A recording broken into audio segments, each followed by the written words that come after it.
To ecologists, it is obvious that, in the long run, this is the only plausible choice. Living a non-ecological existence is a short-term option only.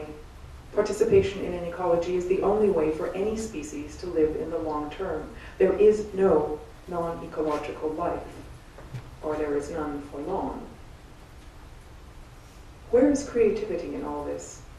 It's everywhere, but it is everywhere restrained by the fabric of the whole. Creatures who eat too much, who take too much, who exert too much control or introduce too much disorder or produce too much indigestible waste, creatures, in short, who make unsustainable demands, are putting themselves in an unsustainable position. The ecology won't go along because it can't. If what you create are stories, pictures, dances, songs, you are probably doing no harm, but no society produces nothing except art. If what you create are houses, villages, storehouses, wells, rice paddies, roads, you may be able to go on doing so for thousands of years. If what you create are habits of sustainable interaction and involvement with the ecology, patterns of action and habits of thought by which you sustain what sustains you, you might even hope to continue as long as the sun continues to shine. If, on the other hand, what you create are tools, techniques, and schemes for taking control of all your surroundings, or means of gathering more resources than the environment can spare, or ideas of reducing species other than your own to conditions of servitude, then the ecology will inform you fairly soon that your path is not a good one. It will let you know that it finds your predilections more destructive than creative, and the ecology is, after all, the final judge. What it says is good, and what it says is bad, is bad. Does that mean no interference, no control? Not at all. It means the managerial activities of any species, budworms, bees, wasps, woodpeckers, black bears, ants, or humans, must not outflank or confine or upset the ecology as a whole. This is part of the real meaning of economies of scale. Every industry, every activity has to be not only large enough to compete, but also modest enough to fit in with what else is going on. The creative activity of ravens, sea otters, land otters, killer whales, red squirrels, raccoons, wolves, and black bears is instructive in this regard. Watch any of these creatures closely, and you will start to see tremendous variation from one individual to another. Great inventiveness and tolerance for risk in some, greater timidity and lack of imagination in others. What you will not find are attempts by these species to organize themselves to take over the world or any substantial part of it.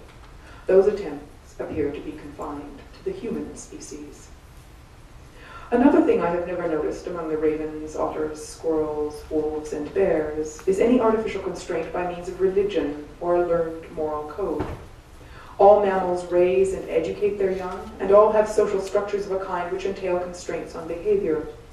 But only one species, so far as we know, has commandments or gospels, parliaments, statutes, or laws.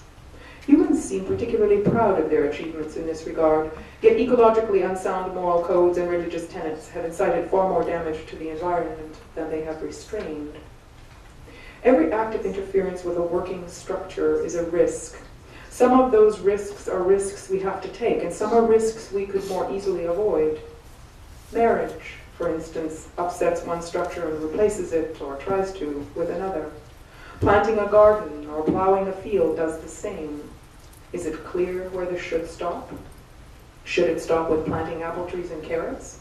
With breeding new varieties of vegetables and grains? With domesticating horses, sheep, and cattle? With building artificial animals that are fed on fossil fuel? With some or another stage of genetic engineering? The ecology will tell us when we cross the line. But who among us will hear what it says? And who will then know how to answer? No one person is going to see how it all unfolds. So what we need, it would seem, is a culture. What we need is a civilization. The function of civilization is not to attract tourists. It is to sustain understanding, to carry wisdom and luck, beauty and grace across generational lines. To me, it seems self-evident that the most creative thing humans have ever done is to build a culture. They have done it in parks over and over again in China, in Europe, in many regions of India and of Africa, in many native nations of North and South America, in the islands of Oceania. What they have built has always fallen, but it has not always fallen completely. And so the heritage has grown little by little.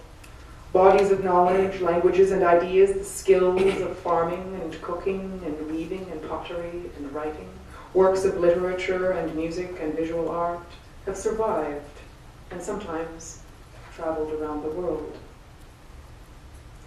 You may remember Albrecht Dürer's oft-repeated remark that nature is the artist's master and the artist cannot do better than God. The truth of this statement has nothing to do with the existence of God or one's belief in him. For the purposes of Dürer's statement, God is a myth creature, a symbol, a figure of thought and speech, declaring implicitly that what is has animate narrative form. In other words, that it grows. In other words, that it is creative. The movement known as deep ecology is a tradition of social activism at least as much as it is a philosophical persuasion, but it is a movement in which the philosophical component is quintessential. It is distinguished from other environmental movements by the realization that humans are not alone, that they are not, despite appearances, preeminent, and that they ought not to be, cannot in the long run be, in charge. Given the present tenor and direction of most human societies and the ascendance of the managerial mindset, this leads deep ecologists to a kind of disobedience that can seem not merely civil, but biological. That is to say, we sometimes find ourselves working quite consciously against the apparent grain of our own species. How do we know that trying to outsmart our own species is any less foolish than trying to outsmart nature? How do we know it isn't just another form of trying to outsmart nature, trying to seize managerial control? We know this only through the simple principle that the ecology is bigger, better, and wiser than any of its parts. If that is what it is, then it is our real community.